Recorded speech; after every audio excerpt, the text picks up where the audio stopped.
कहानीको सुरुवात हुन्छ यस केटीबाट जसको नाम हो युनसेरी, जसको कपाल घुम्रिएको हुन्छ। उसको परिवारमा 4 जना रहेछन्।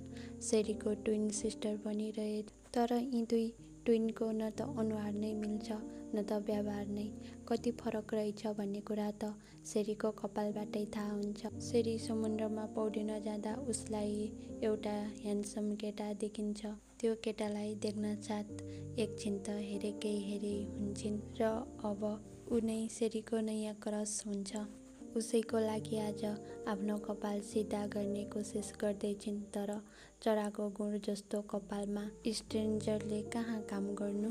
त्यसैले आफ्नो कपाल ड्याडको कारण कर्ली भएको भन्दै ड्याडसँग रिसाउँछिन् पनि।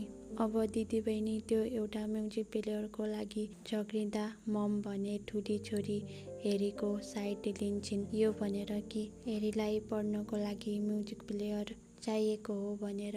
अनि नपढ्ने सेरीलाई म्युजिक प्लेयरको के काम। तर